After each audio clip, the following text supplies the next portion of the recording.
What does it mean to love your neighbor as yourself? In Matthew chapter 22, we are told to love the Lord our God with all our heart, all our soul, and all our mind. This is the great and first commandment. And the second one is to love our neighbor as ourself. With everything that's going on in the world today, we may not be seeing a lot of love. But with everything that's going on in the world today, we may be seeing a lot of love. In the book of 1 John chapter 4, it says, "Beloved, let us love one another because love is from God." It also says, God is love. And beloved, if God so loved us, we also ought to love one another. If we love one another, God abides in us and His love is perfected in us.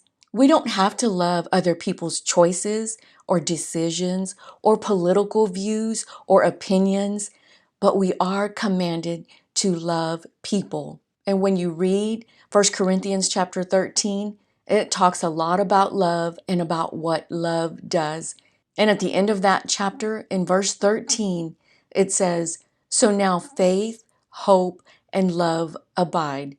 But the greatest of these is love."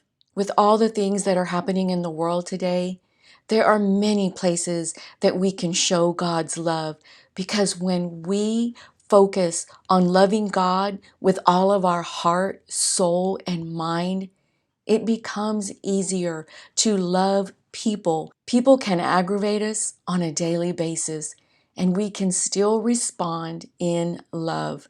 It doesn't take long to see that there are people everywhere, all around us, that need to hear a word of encouragement, that need to be lifted up, because there are so many things that are going wrong in people's lives today.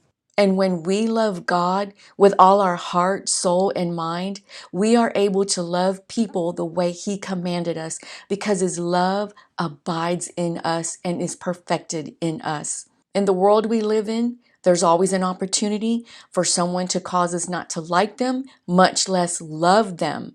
But we are commanded to love people. And when you love God with all your heart, soul, and mind, you are able to extend the love of God to other people. Maybe not always in a verbal way, but it could be with your prayers. Lift people up in prayer, especially those people who you do not agree with, those people who you do not share the same opinions about things with.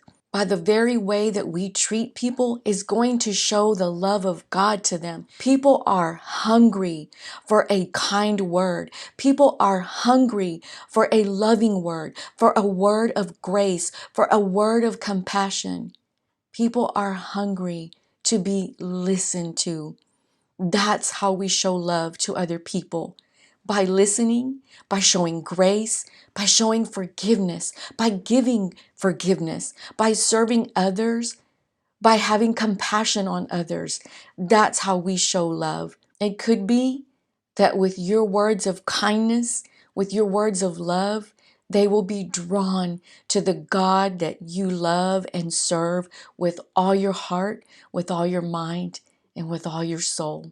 And to make it simple, love God, love people, so that you can grow in the Lord and influence the world all around you. Thank you so much for watching, and until next time, may the Lord bless you and keep you. Goodbye.